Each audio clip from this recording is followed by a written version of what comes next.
DC. He's also the president of the Physicians Committee for Responsible Medicine.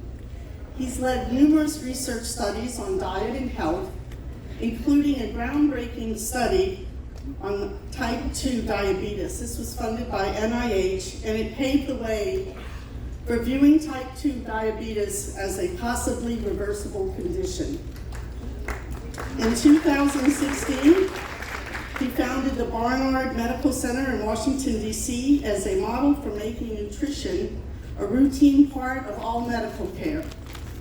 His latest book, The Power Foods Diet, the breakthrough plan that traps, tames, and burns calories for easy and permanent weight loss, is his latest book, and he will be doing a signing tonight at 7:30. The details for that are in your program book. So you can go up and get any of your books signed there. Please join me in giving a warm welcome to Dr. Neal Barnard.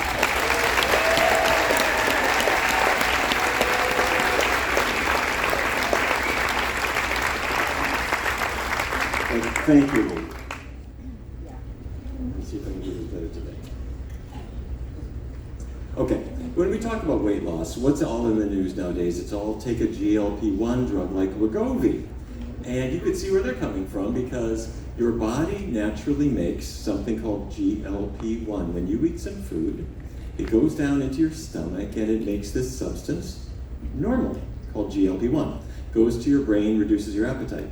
And because Mother Nature has the patent on GLP-1, Novo Nordisk got to make a synthetic, and it's Wegovy or Ozempic, and it's $15,600 a year here in the United States. However, although there's so many headlines that there's this great Wegovy craze and everybody's taking it and so forth, how do people actually think about it? Well, we did a survey, we the Physicians Committee, and we asked a large group of adults, basically, would you take this? So the question was, if I wanted to lose weight, I would rather take an injectable weight loss drug rather than make a diet change. And among those applicable, meaning people who wanted to lose weight, here were the numbers. 18% agreed, 10% strongly agreed, but 24% disagreed, and 48% strongly disagreed. So you put that together, and by and large, most people don't want these drugs.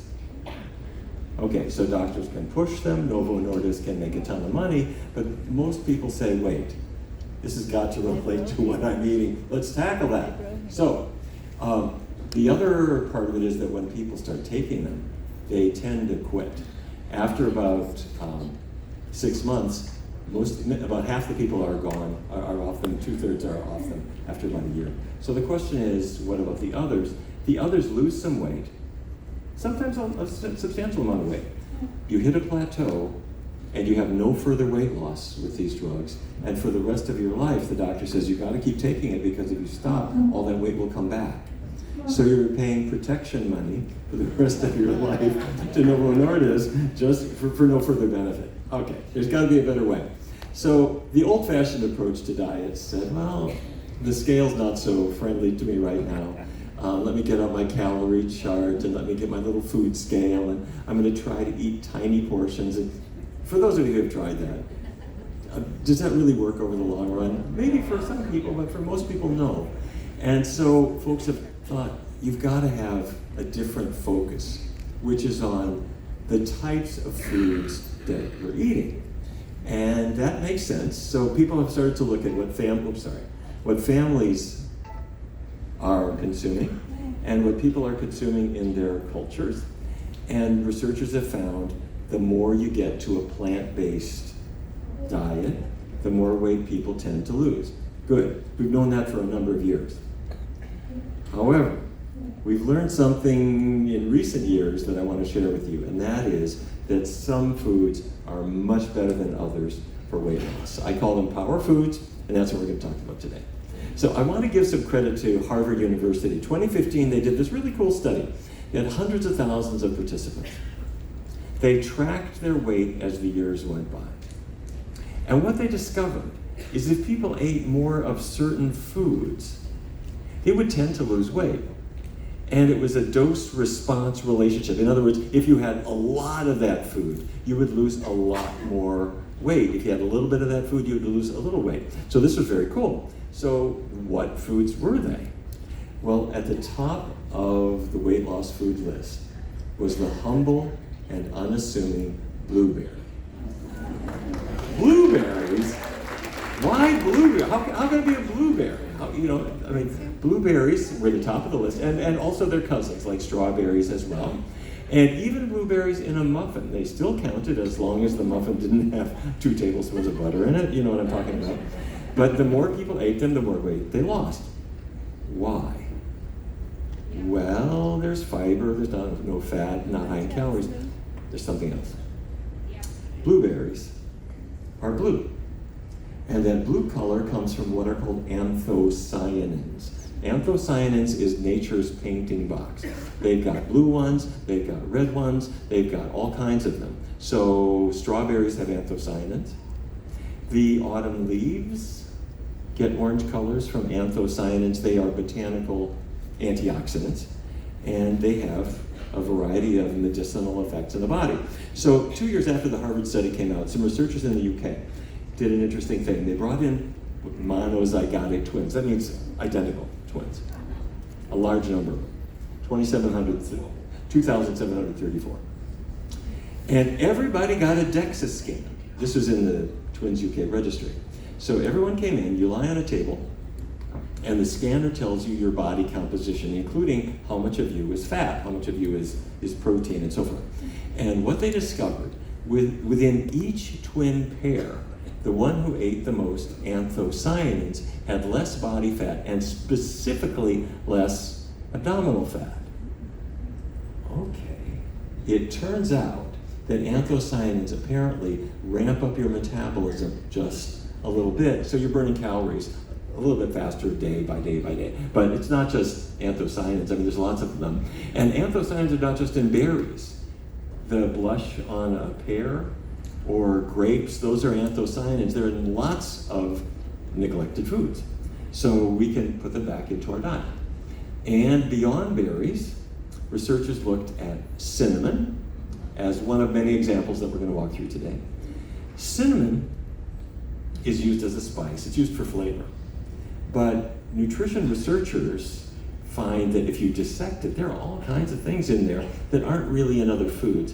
And there's an aldehyde chemical. If you remember your high school chemistry, aldehydes are certain class of chemicals in foods and in other products. And researchers, being sort of bow tie wearing, uncreative people, couldn't come up with a name for it other than cinnamaldehyde.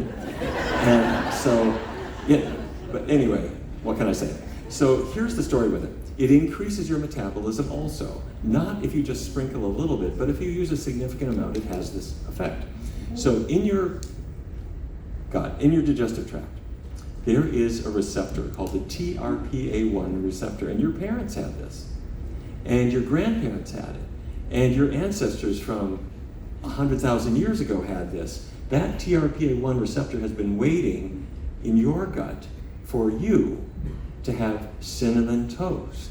And once you do, the cinnamaldehyde comes down. There it goes. And it attaches to the TRPA1 and it squirts some adrenaline into your blood and your metabolism goes up. Now, it's a subtle effect. I'm not going to have to peel you off the ceiling, but it ramps up your metabolism just a little bit. Okay, very cool. So we've got this mechanism. So now we need to test it. I mean, are you going to notice the effect? So some researchers did a number of studies, many studies. I just want to show you a couple. They brought in a large group of people, 116. Everyone got little capsules of canned stuff, and they didn't know what was in them. And for half, it was a placebo. And for the other half, it was cinnamon. And there's all kinds of cinnamon. If you go to the store, you'll see cinnamon from Saigon. You'll see cinnamon from a number of countries. The one you want is the one from Ceylon. You'll say Ceylon cinnamon, as in Sri Lanka. Ceylon, Ceylon. That's the one. Okay, so anyhow, they gave them 3 grams a day, which is about a teaspoon. And what they discovered over 16 weeks was this: that people on the placebo didn't lose any weight. The people on the cinnamon lost about almost 8 pounds. So, you got that jar of cinnamon. It's been there on your, in your cupboard for like, when did he buy that? You know, so we like it, you know, it's good stuff. We just, somehow, it's not part of our life, but if it becomes part of your life, it accentuates weight loss also for people with diabetes. It's been studied for a long time because it seems to help reduce insulin resistance. You know what I'm talking about. Okay, so now this will not be on the test, but when I'm looking at this, I think, are these studies funded by the Cinnamon Council or something like that? Because there's a lot of nonsense in research and you've got to comb through it. So the way we do it is we look for consistency of results across studies. And this is what we call a forest plot. So that every line is a different study on cinnamon and its effect on body weight. And that zero line that goes up the middle, that's heavy and black, that if the results are on that line, that means you didn't get anything at all. If it's going to the left, that means people tended to lose weight. And as you can see in all these studies, you're seeing an effect of weight loss. So we think, okay, I got a mechanism and I'm seeing consistent effects, believe it, it's real. Okay, so, but it's not just berries and it's not just cinnamon. Hot peppers, you know the capsaicinoids, that's what zips your tongue when you consume hot peppers. They reduce appetite and increase calorie burning. And you should see the way the research is done. We bring in people, and the hotter the pepper, the more the effect. And so you make up a good batch of zippy hot, capsaicin-rich peppers, and you feed them to them, and in a palatable mixture, hopefully. And as the sweat breaks out on their forehead, you stick a thermal probe in their ear. These things that, you know, these temperature things you give to babies, that you measure a baby's temperature, and it's amazing. They start eating and their body temperature goes, and you know, that's why you're sweating and so forth. And all you're doing is that the capsaicinoids trigger thermogenesis. So you're making body heat and the calories are just going into the atmosphere. So anyhow, be careful. This, by the way, this works with fresh jalapenos and any kind of fresh pepper. It works with pickled peppers. It does not work with a bell pepper. Bell peppers are great. They got vitamin C, they've got fiber, they're tasty, they're good, there's nothing bad about them, but they don't have any spiciness, and so that means they don't have the capsaicinoids, which means they're gonna leave your thermogenesis alone. So they're still fine, but they don't have this effect. So anyhow, for years, I have been doing research studies where we bring in people and we take things out of their diet, like all the cheese and the meat and the oils, which is a good thing to do. But I started to realize there are a lot of foods that you can put into your diet to get this extra effects, and the effects are strong, and plus they're fun foods, they're tasty foods that make good recipes and make people actually want to do this. So Dustin Harder and Lindsay Nixon, maybe you know them, they are the greatest recipe developers ever. And so we sat around and we started looking, starting with the Harvard studies, of the foods that seem to have the most potential. And we started making, well, I shouldn't say we, because I'm an idiot in the kitchen, but Dustin and Lindsay started making recipes. And Dustin said, okay, I've got a killer blueberry syrup, rich in anthocyanins. And Lindsay said, well, I'm gonna put cinnamon on French toast.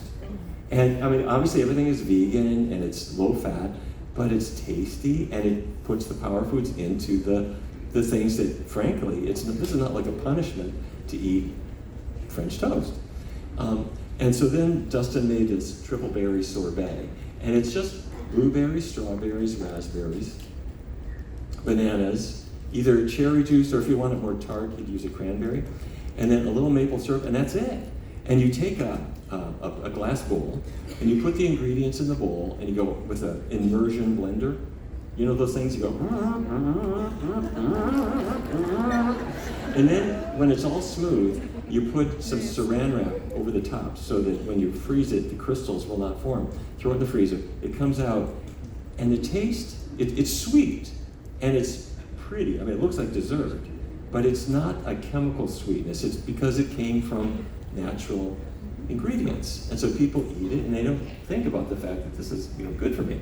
And so then he was thinking about kids, and he did the same kind of thing. Blueberries, bananas, pears, almond milk, lemon juice, that's all that's in it. And you blend everything down, And you know that part of the store, the big grocery store, where they have can openers and measuring cups and baking sheets? The bigger stores, they have popsicle molds and they have sticks. And so, or you could do this in an ice tray if you want. You just make these purple pops. And the 10-year-old kids are coming to your house hoping for junk. And you give them these purple things that make their eyes pop out, but there's nothing there. You feel embarrassed to give your kids. You could give them a couple to take home to mom and dad. And so kids can eat foods they love and that are good for them. So very cool. So anyhow, we came up with this book called The Power Foods Diet, which has, I think, 120 recipes in it that Dustin and Lindsay came up with. And they had to test well and be tasty, but they also had to be pretty quick, because about half of the people we work with really are not interested in being a super gourmet. But then we also have little flourishes for people who want to be a gourmet.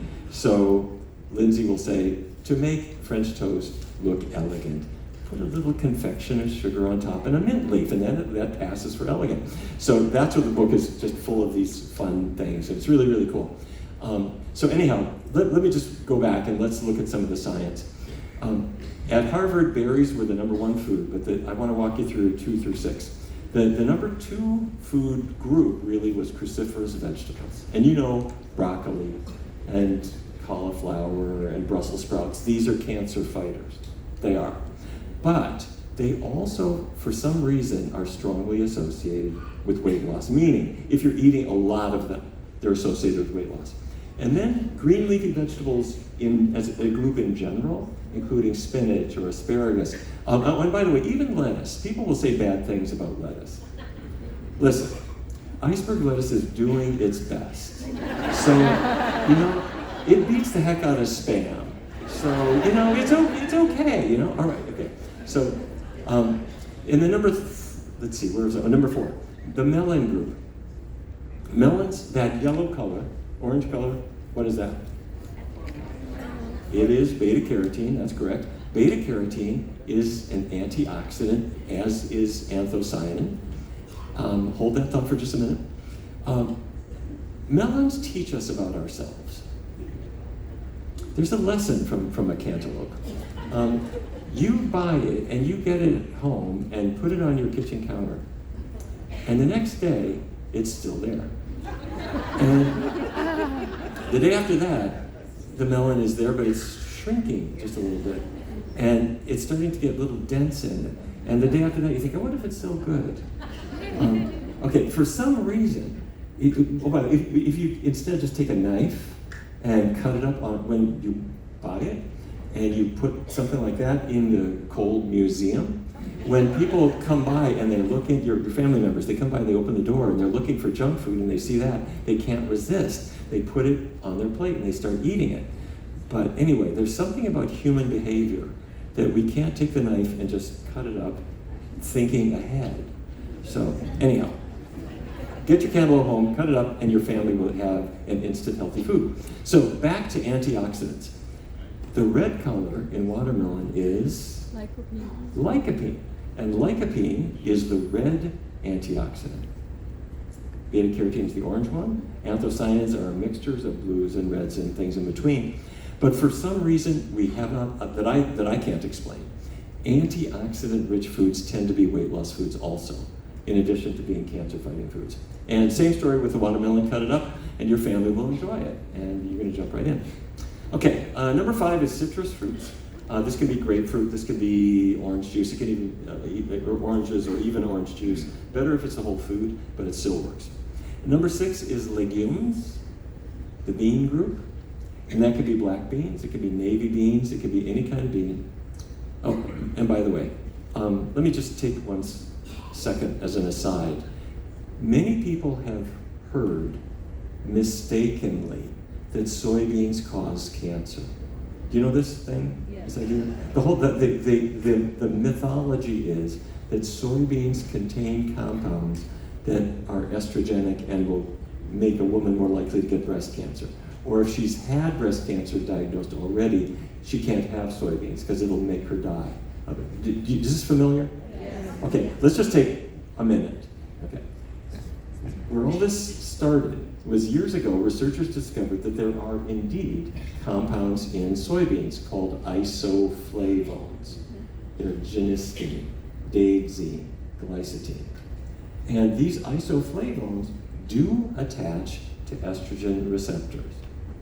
When researchers discovered that, they freaked out because estradiol, an estrogen in a woman's body, attaches to estrogen receptors, and the more of it that she's got, the higher her risk of breast cancer. So researchers thought soybeans might do the same thing. Don't consume soybeans.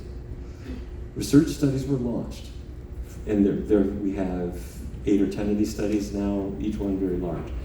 You look at women consuming different amounts of soybeans as the years go by, and what we have found is women consuming the most soy products, whether it's whole soybeans or edamame or miso or soy milk or tofu or soy-based bacon or soy sausage.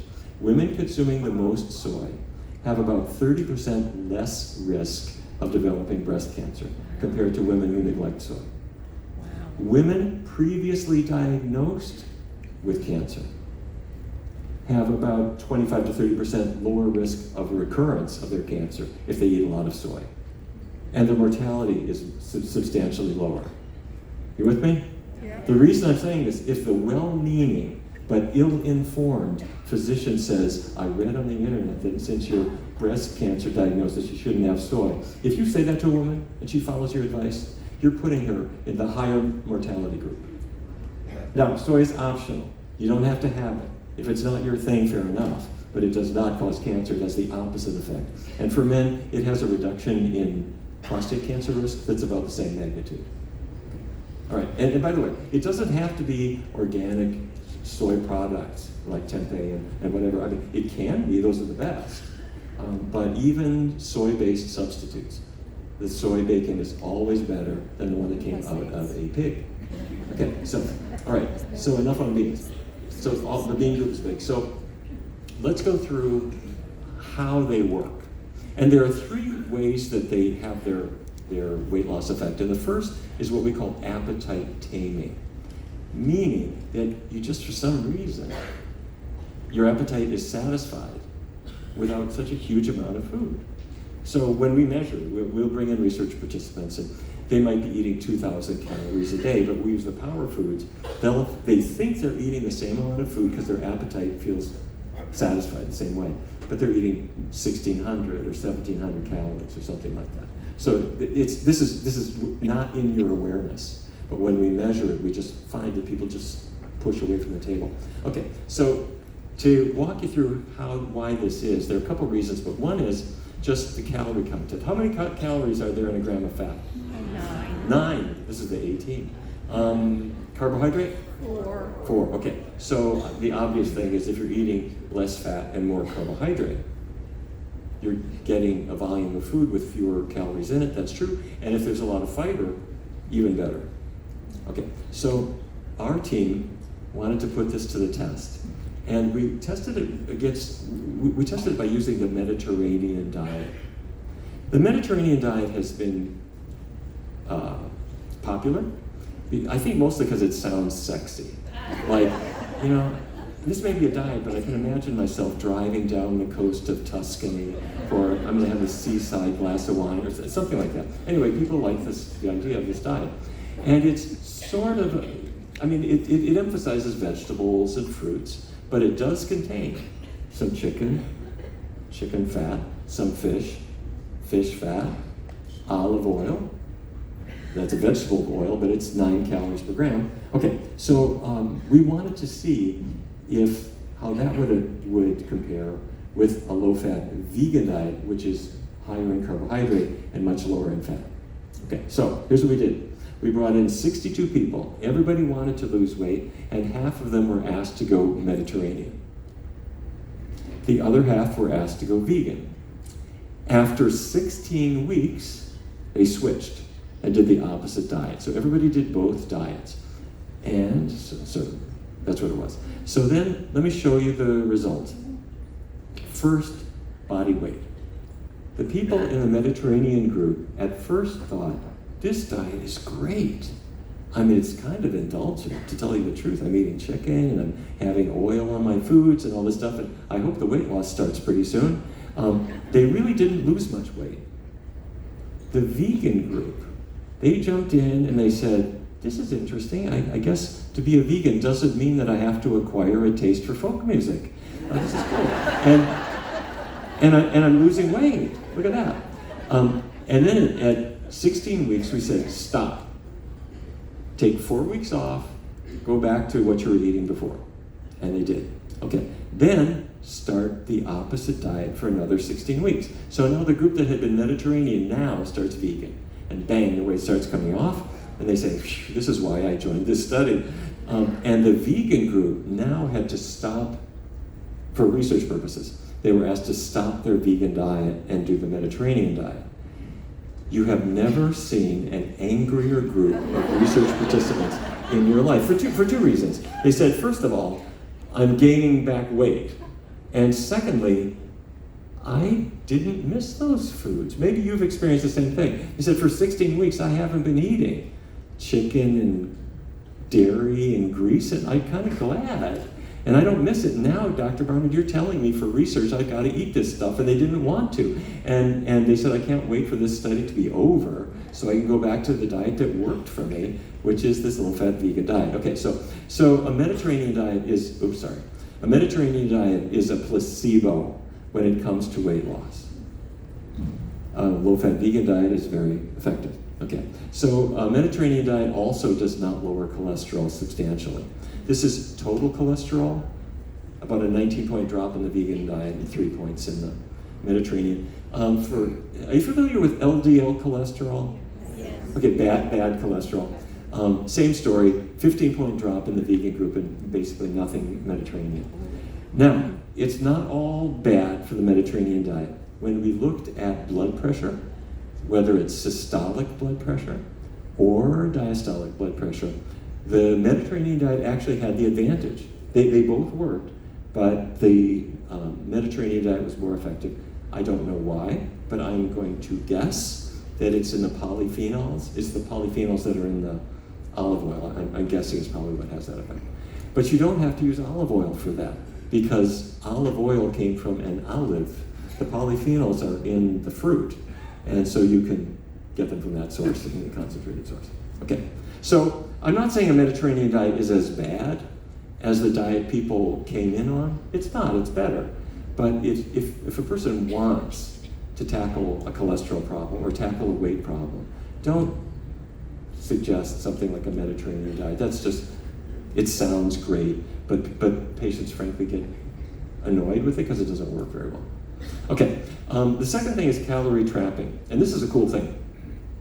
You eat a high fiber food, like some beans or some vegetables, and you chew it up and you get a million little fiber particles.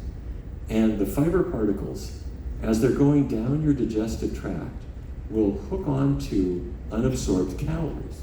Calories in the food that you're eating that you haven't absorbed yet. And the fiber grabs them in the earlier part of your digestive tract and carries them along and carries them along and carries them along, and pretty soon they're gone and you flush them down the toilet. So this calorie trapping effect is a cool thing. And researchers at Tufts University did a study that my team is never going to do, which is they brought in 90 people and got stool samples from everyone and then started poking through them looking for unabsorbed calories. And here's what they did.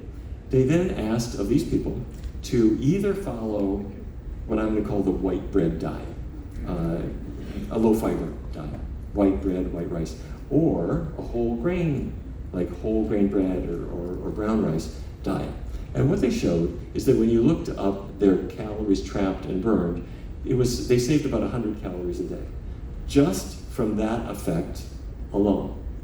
Okay, now that's not huge, it's small, but when you have an appetite taming effect, in addition to the calorie trapping effect, and it's every day, it starts to add up and then the weight loss becomes automatic. Okay, and by the way, there's fiber in lots and lots and lots of things. There's no fiber in animal products, animals don't make it, but there is fiber in fruits, and vegetables and grains and beans and so forth. Oops, sorry, I'm skipping ahead of myself.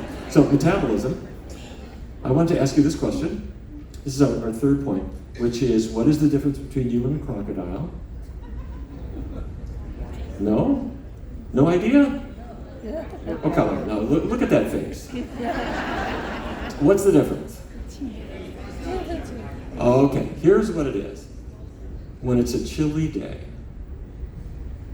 she has to go find a sunny spot to lie in because the sun will heat her up. She can't make body heat. She's cold-blooded. And that's true for lizards, and it's true for snakes, and it's true for turtles. They need to find a sunny spot so the sun will heat them up. These are cold-blooded animals. You are not cold-blooded.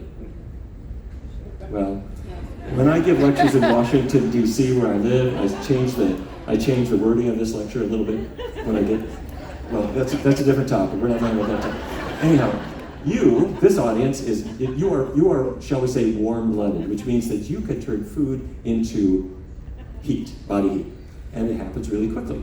So that is why you are not a crocodile. So here's what happens. You get up in the morning, and you do not have a very high metabolism because you've been asleep. And when you eat your breakfast, your metabolism starts to rise. And it goes up. You're burning calories. And we can measure it. The way we measure it in our lab, you come in, and let's say it's 6 o'clock. You haven't had anything to eat. And you sit down in a chair, and I'm going to give you a mask. It's a special mask that you put on. And it's designed that we can measure your oxygen consumption.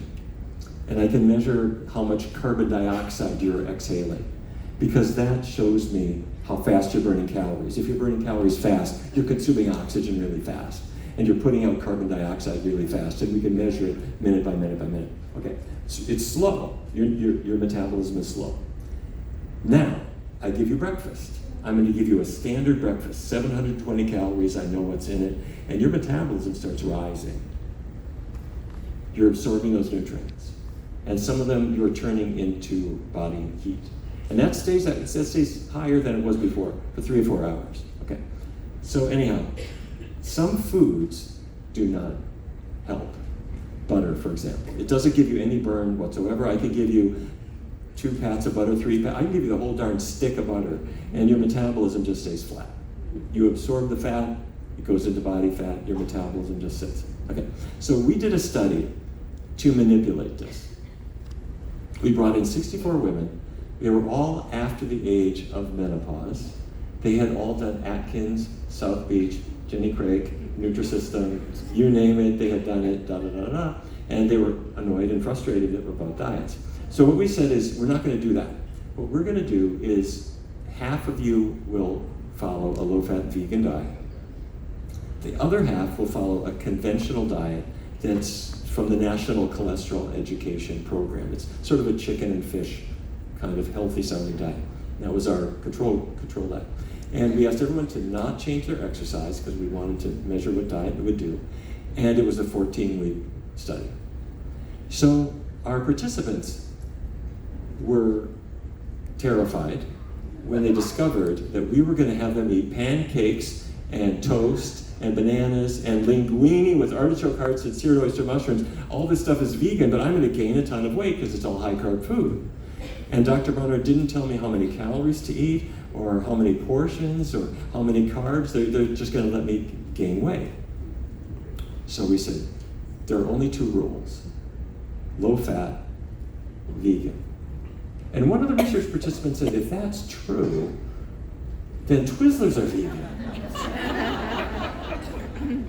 And I had to think about it. I hadn't considered that possibility. But it's true. If you look at the label, there's no animal products in there, there's no oil, it's just sugary, starchy, artificially colored junk. But when you do a research study, you set rules, and you have to live with those rules. So I had to say, yes, you can eat unlimited Twizzlers on this diet. So anyway, our low-fat, vegan, Twizzler-fueled participants set off on their path to the unknown. And after 14 weeks, the average person had lost not quite 13 pounds. And on the comparison diet, they'd lost about 8. But then we tracked them for 2 more years after. And what we found is that on the conventional diet, their weight did what weight does on diets. It came back. But on the vegan diet, it didn't. Because what are you doing? You're just making a qualitative shift. You're not starving. So there's no reason for a rebound of eating. It's just, you're just changing the types of foods you choose. Okay, so anyway, all right, so as I mentioned metabolism, everybody, before the study started, came in. We put on their mask. We measured their metabolism. We then fed them a 720 calorie meal, and we watched their metabolism rise. Okay, fine. 14 weeks after they'd been following the vegan diet for all this time, they came back, sat in the same chair, put on the same mask, and ate the exact same 720 calorie meal. And their metabolism was not the same. It had risen by about 15%. So, wait a minute, the same person eating the same food is now burning calories faster? Wait a minute, what's that about? Well, by the way, we repeated this. We did it the first time in 2005. We repeated it again in 2020. And the American Medical Association published this. It was a much bigger trial, 244 people, same result. So here's why. Let me show you what's happening in your body. That's a cell. Call it a muscle cell. That's one cell. I'm going to stick a needle in your bicep and pull out a cell, and there it is. And that cell has mitochondria. Remember that from high school biology? Mitochondria are little burners inside your cells. And they make energy. They turn food into energy for you. And you got a lot of them. But you also have fat particles. Now doctors hate words like fat because it has only 3 letters, 1 syllable. Come on. So we call it intramyocellular lipid. That's fat inside a muscle cell. And tonight I'm going to have cheese pizza. And some of the fat from the cheese goes into your fat cells, but some of it goes into the muscle cell. And here it is. There's that fat going into my cells. And when fat builds up, when intramyocellular lipid builds up, fat builds up in the muscle cell, the mitochondria cannot work as effectively. They turn down their ability to turn foods into energy. So we're not burning those calories, we are storing those calories, and our metabolism is slowed. And you can feel this. You think, gee, when I was 12, I could eat anything. But now I just look at food and I gain weight. And like, what's that about? My metabolism, is it slowing? Yes, it is. Is it from your age? It has nothing to do with that. It has to do with the fat buildup inside your cells. And so fat in cells slows down your after meal calorie burn. So come on the cruise and always choose the vegan option. And here's what happens inside your cells. So the fat dissipates.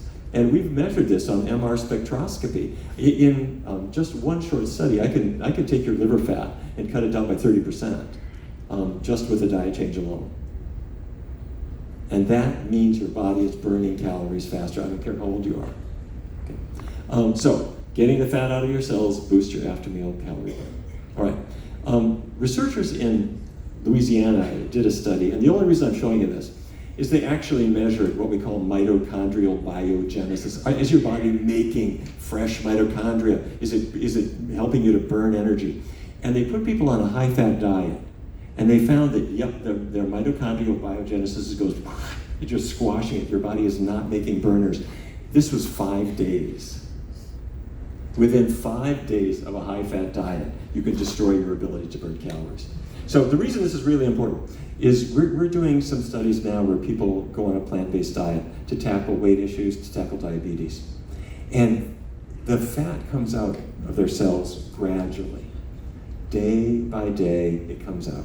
And they notice this with weight loss, and they also notice it with their diabetes getting better, because their insulin works much more efficiently when the fat is gone from the muscle cells. I'm going to be talking about that in my lecture tomorrow morning. But then, if the fat comes out gradually, when your birthday comes, and you decide, I'm not going to quite follow this, just for today. And so you have a high-fat cake. It might even be vegan, but you put in a lot of oil. Or maybe just this once I'll have the fried chicken or whatever. The fat goes back into the cell very rapidly. These cells are greedy. They want to hold on to that fat because they were programmed back when there was such a thing as starvation. And so if you could hold on to extra calories, the cells grab them greedily. And so, okay, I've reset the clock. Now I've got to change my diet and try to get the fat out. So I hate to sound like a real fundamentalist when it comes to nutrition, but if even little deviations from the diet can put us back a ways, and it's good to set guardrails and just say, I don't want that to happen to me. Is it making sense? Yes. Okay, all right, so there's all kinds of foods, that some of which don't require any preparation, some of which do, but the whole idea is take the power of foods that tame your appetite, that trap calories, that boost your metabolism, and have fun with them, and give them to your family. I mean, these are foods that your family members are going to think, put that in front of me. You don't have to twist my arm. Sure, people are going to enjoy these foods. Okay, but there are some foods that are worse than others. And let me start off with this one. A lot of people think salmon. My cardiologist said that salmon was good. Well, your cardiologist was sleeping through the part of the lecture where Atlantic salmon is 40% fat and Chinook salmon is 52% fat. And it's part of the Mediterranean diet, and it's part of the reason that cholesterol levels don't fall. Okay, so you may love it, it does not love you back. Okay, and olive oil, 9 calories per gram. Coconut oil, 9 calories per gram. They're equally fattening. But I want to, and they both contribute to insulin resistance. But I want to say some extra bad things about coconut oil because a lot of people are promoting it. You'll see articles about all the wonderful benefits of coconut oil or sometimes palm oil. And these are tropical oils. They are popular because they are extremely high in saturated fat, which gives them a buttery mouthfeel and a long shelf life. Your shelf life is not improved by them, but the products are. So, here's the amount of saturated fat in these foods. Coconut oil is on the left, 83% saturated fat. Next to it is beef and palm, about 50%. You see olive oil's down there, about 14. But you can see why we're not so keen on coconut oil and palm oil. So researchers have put this to the test, and in a meta-analysis of 16 different trials, you could show that your LDL is going to go up about 10 points just from having coconut oil every day. Okay, same thing with palm oil, your LDL is going to go up. All right, so there's no question about it, just not good. Okay, all right. No, I didn't mean to say that there aren't things you can use coconut oil for or palm oil. You can make a candle. You can shine your shoes. I would encourage you to wax your car with it or put it in your hair. No problem. Okay, now, some folks will say, wait a minute, Dr. Barnard, you're talking about all this stuff. Weight problems come from soda. That's the bad thing. Well, sodas are not health food, but the desire to beat them up and to blame health problems on soda is because they were hoping you wouldn't think about Velveeta. I want to say some bad things about cheese because it's the #1 addiction. I'm sorry to say that we have in America. If you look at the fat content of different foods, animal products have a lot of fat in them. If you look at, compare the animal products to the plant products, you see the leanest beef is about 29% fat as a percentage of calories. Chicken, even without the skin, is still pretty high. Now, plant products, much lower. Where is cheese? Is it more like broccoli? Or is it more like beef? Beef. Fat content, what would you guess? Beef. 70%. Oh. Okay. Yes, and it's mostly saturated fat. Oh. Yes, it is. Okay. And by the way, there is no cheddar zero. Okay? If you want that taste, you're going to get the calories. All right. The next thing is, how many calories does the average American get every year from eating cheese? The answer is about 70,000. Don't try this at home. Okay, so fiber content. There's fiber in beans, there's fiber in vegetables, there's fiber in plants in general. That's great. So let's look at fiber. There's some fiber in black beans and broccoli and apples and oranges and bananas. Where's cheese? It's not a plant, is it? 0. Darn. You knew that, didn't you? Okay. How about sodium? What does sodium do for your body that's bad? Does it have a negative effect?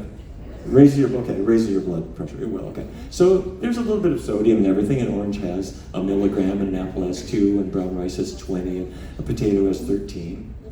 And then I take that potato and I cut it up and put it into the fryer and make potato chips, which we add extra salt to, and then that's now 330.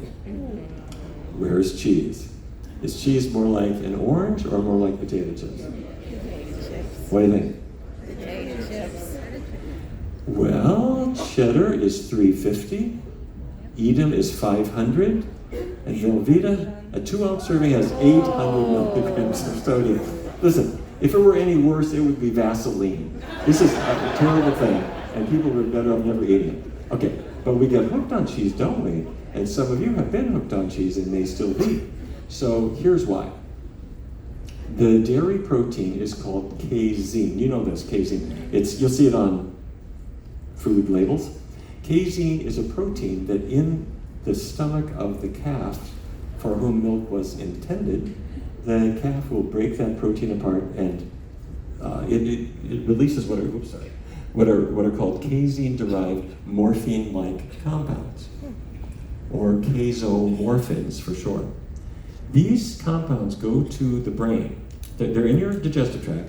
They go through the blood to the brain, and they have a sedative effect.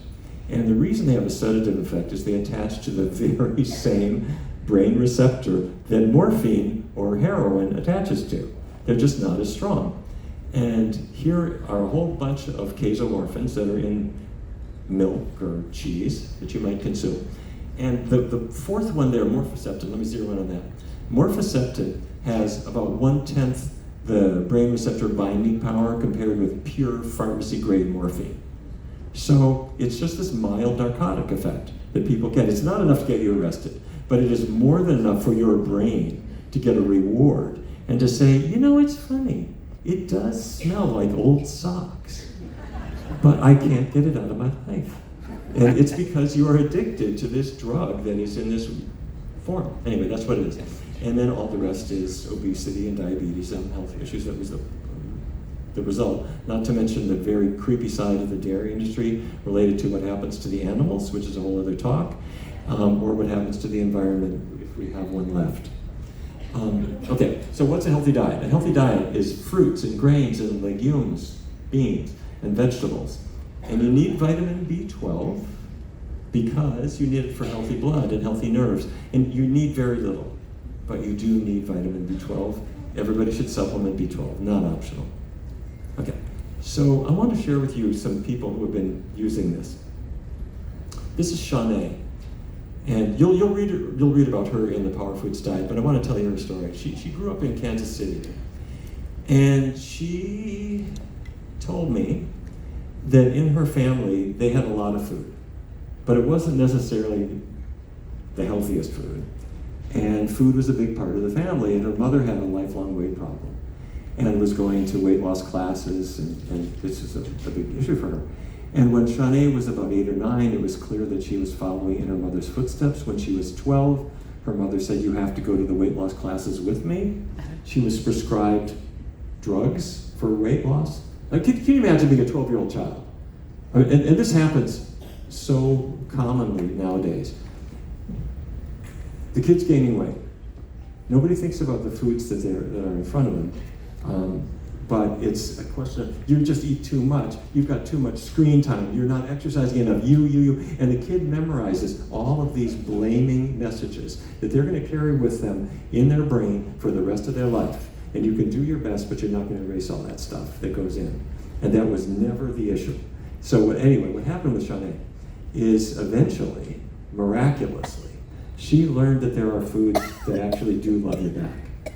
And she started eating fruits and vegetables, and a lot of kids don't really have a taste for these things. She did, and she started eating them. And the more she went toward plant-based diet, the more she felt good.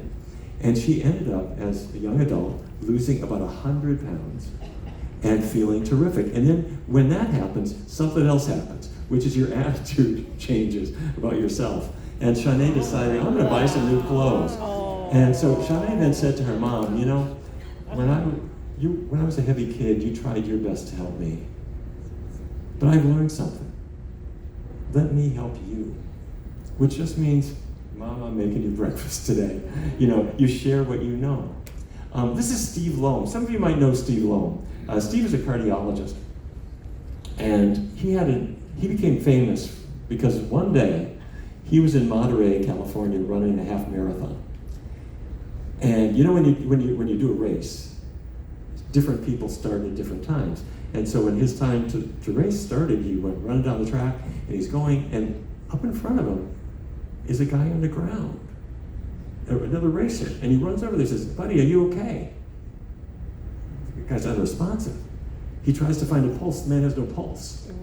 And he thinks, oh, good grief, who's got a cell phone? Call 911. And he initiates CPR. And the man is dead. And the hope is, can I get a pulse in this man? And eventually an ambulance came. After they've been doing CPR on this guy, they take a defibrillator and they put the pads on the guy's chest and they shock him. And you're just hoping that the shock, it's like trying to start an ignition. And eventually they get a pulse. And the man is saved. They put him in the ambulance, they bring him to the hospital. And Steve says, man, I'm glad I came to the race today. So he makes his way to the finish line. Gets there. I'll be darned, there's another guy on the ground. He's lying there. And Steve thinks,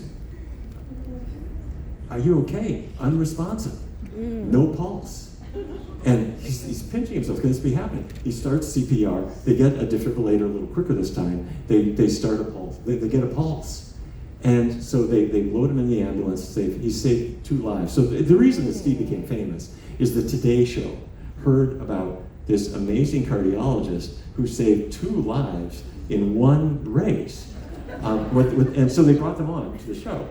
What they didn't know is that Steve had talked to these guys as soon as they got into recovery and said, I don't want to have to resuscitate you next year. Let's work on your diet. And so they both adopted a plant-based diet. And there's Steve, who's, anyway, just wonderful. And he's joined us and he's now a terrific advocate. But the reason I'm telling you about this is Steve has his own story. When he was in medical school, he had a pretty serious weight problem. And as time went on, he became a cardiology fellow, and he was overweight, and everybody in his family was overweight.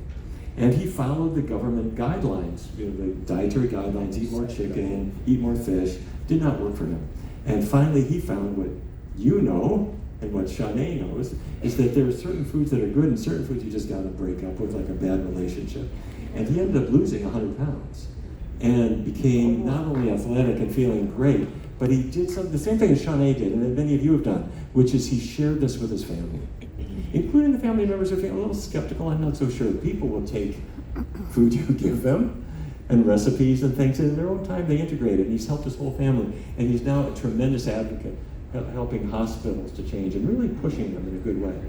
So the last thing that I just want to talk about, if I've got a couple more minutes, is if you were brought on this cruise by somebody who didn't tell you what it was all about. But you're probably thinking, you know, if I did that, if I ate that way, I'm sure that would be good for me, but I don't think I could do it. I'm not sure I'd want to really do this. Would I? Well, here's what we do. In our clinic, we have a clinic in Washington, D.C. called the Barnard Medical Center. And we see patients by telemedicine and in the office. And we also have thousands of people in our research studies.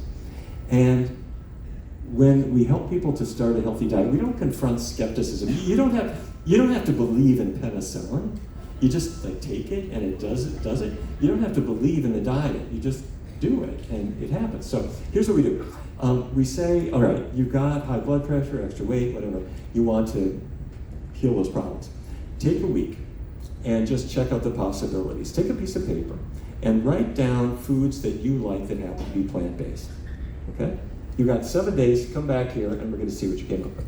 So the patient says, well, I'm no gourmet. I take cereal, I pour in a bowl. Fine. If what you pour on top is almond milk or soy milk or rice milk, that's fine, that's okay, that's vegan. Or maybe oatmeal and top it with fruit or something like that. Or sausage, get the vegan sausage that's low in fat.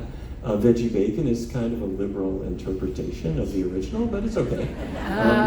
And there are mixes that are vegan, and there's a lot of healthy breakfasts. Your job for 7 days is to find foods that you actually do want to eat that happen to have no animal products. And you discover that there are a lot of them. And some of them are at your favorite restaurant. So your angel hair pasta, instead of ground beef sauce, put on the marinara, or the arrabbiata, that's Italian for angry, that means spicier tomato sauce. Or pizza, leave the cheese off my pork and make pizza. Oh, sure, why not? Latin American cuisine, very easy. Beans, rice, veggie fajitas. Chinese, rice dishes, tofu dishes, vegetable dishes, got a million of them. Extra points for Japanese, because Japanese food is often naturally low in oil, and you can get the sushi, not fish, but the cucumber roll, the asparagus roll, the sweet potato roll, delicious, great stuff. Okay, and you might say, well, I'm doing fast food. Okay, Taco Bell is not the pinnacle of culinary art. Nonetheless, if that's where you are, instead of the meat taco, let's have a soft shell taco with beans. Let's use beans first. Put in some diced tomatoes, some onions, a little bit of lettuce. Throw in some jalapenos. That's a power food. A-okay. Yeah. All right, fine. Okay, so a little time goes by. I got my list. Now, step 2 is eat those foods. For the next 3 weeks, do a test drive, all vegan, all the time. No animal products, keep oils really low, but you're gonna use the foods you chose yourself and that you find appealing and you've stocked up on. 2 things happen. First of all, physically, people transform. They're starting to lose weight, their glucose is coming down, if they got diabetes, it's quick. The second thing is their tastes have changed and they come to prefer the foods they have been eating. So we've got lots of resources that our patients take advantage of, but I hope you will too. Our app, the 21-Day Vegan Kickstart, in English and Spanish, I was mentioning this yesterday, free on your iPhone, on your Android. Our preferred dietitian referral, if you want to find a dietitian who follows and is expert in a vegan diet, they're there. That's a free referral thing. And then I mentioned about our National Diabetes Program. Every Tuesday at noon, free support. We're there, we'll take your questions. In our Barnard Medical Center, we're really busy, but there's lots of great medical centers doing the same thing that we do. Come see us in Washington in August for our conference. Send your doctor there, best CME they ever had. This is our team, and this is the book that we've been working on. And let me just stop by saying thank you so much for being our partners on the cruise. Thanks so much.